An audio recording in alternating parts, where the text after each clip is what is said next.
시청자 여러분 안녕하세요. 최유정 전문가입니다. 오늘 D&D 파마텍 주가가 갑자기 9%대 하락을 보이면서 여러분 많이 놀라셨죠? 이 신주 상장일에는 보통 변동성이 커지는데도 그땐 조용하더니 이번 주 월요일장에서는 갑자기 폭락이 나오면서 정말 뒤통수 맞은 느낌 드셨을 것 같습니다.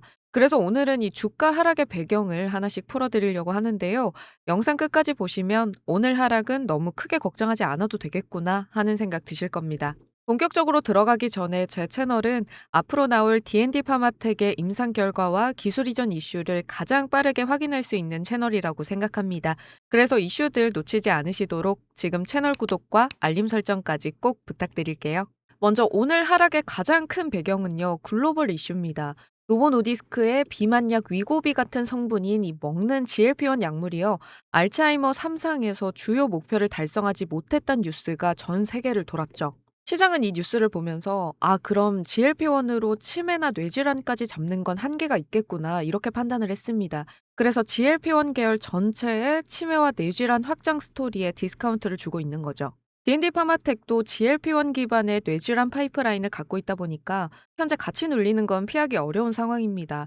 하지만 여기서 중요한 포인트가 하나 있습니다. 이번에 실패한 건 노보노디스크의 알츠하이머 임상이지 D&D 파마텍의 임상이 실패한 게 아니란 거죠. 회사 파이프라인 자체가 무너진 게 아니란 겁니다. 또 D&D 파마텍의 핵심 가치는 뇌질환과 비만 치료제로 나뉘는데 오늘 시장이 때린 부분은 주로 이 뇌질환 쪽 프리미엄에 가까워요. 경구용 비만 치료제, 메시 치료제 DD01 같은 이 대사질환 파이프라인은 그대로 진행 중입니다. 스토리 중 일부가 조정을 받는 거지 전체 파이프라인의 가치가 무너진 상황은 아니란 거죠. 두 번째 이슈는 바로 일동제약의 지분 전량 매각 결정입니다. 일동제약이 보유하던 D&D 파마텍 지분 약 0.49%를 장내에서 전부 처분하기로 했는데요. 같은 제약바이오 기업이 매도 판단을 했다는 것에 더 크게 시장이 동요한 거죠. 그래서 단기적으로 봤을 때 이 매수 심리가 위축되고 매도세가 강해지는 겁니다. 다만 여기서도 시각을 좀 나눠볼 필요가 있습니다. 일동제약이 가진 지분 비율 자체는 크지 않고요. 단기간에 이 50%에 가까운 수익을 본 상태라서 재무적인 판단에 따른 매도일 가능성이 큽니다.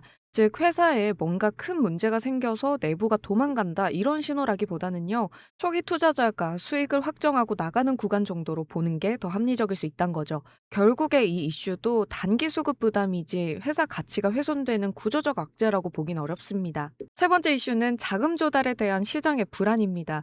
D&D 파마텍은 올해 하반기에 700에서 800억 규모의 영구 전환사채 발행을 추진했다가 이 주간사와의 총액 인수 방식 이견으로 일시 중단을 발표했죠.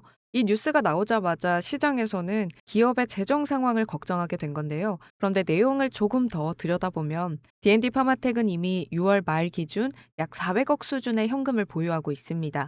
거기에 DD01 임상 이상 비용은 국가신약개발사업단의 지원으로 상당 부분 확보된 상태인데요. 즉 당장 내년까지 임상을 돌릴 돈이 급박한 상황은 아니란 뜻이에요. 12무사는 돈이 없어서 못 빌린다라기보다는 회사와 증권사의 조건이 잘 맞지 않아서 회사가 더 유리한 구조를 찾겠다고 일단 멈춘 상황에 가까운 거죠. 이제 중요한 건 앞으로의 문제죠. 오늘처럼 주가가 크게 빠질 때 우리가 다시 확인해야 하는 건 처음에 이 종목을 왜 받는가입니다.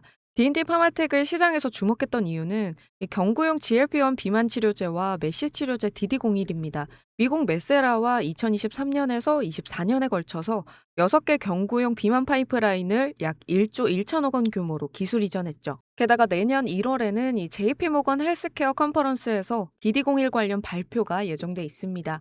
이 컨퍼런스는 글로벌 빅파마 기관 투자가들이 한 번에 모이는 자리라서 기술 이전 추가 논의나 파트너십 확장 소식이 나올 수 있는 무대로 항상 주목을 받고 있습니다. 단기적으로는 글로벌 알츠하이머 임상 실패, 국내 자금 조달 이슈, 일동제약의 지분 매각 등이 겹치면서 심리와 수급이 한 번에 흔들렸지만 경구용 비만 치료제, 메시 파이프라인, 오랄링크 플랫폼, 내년 상반기 임상 기술 이전 모멘텀은 그대로 남아있는 상황입니다. 결국 오늘의 구간을 어떻게 볼 것인가 정리해보면요. 글로벌 이슈는 GLP-1의 치매 확장 스토리에 대한 과도한 기대가 줄어드는 과정이지만 비만과 대사질환 영역의 성장성까지 꺾인 건 아닙니다. 국내 이슈인 10일 중단 일동제약 매각은 구조적 악재라기보다는 이 단기적인 수급, 심리 악재에 가깝고요. 지금 이 조정 구간이 나중에 돌아봤을 때 그때가 바로 다음 파동을 준비하던 자리였구나라고 기억될지 아니면 또 다른 흐름의 시작이 될지는 이제 앞으로 나올 임상 데이터와 기술 이전, 그리고 1월 컨퍼런스에서의 한마디가 결정해 주겠죠. 그래서 단기적인 조정에 흔들리지 마시고 저와 함께 계속해서 나아가시면 좋을 것 같습니다.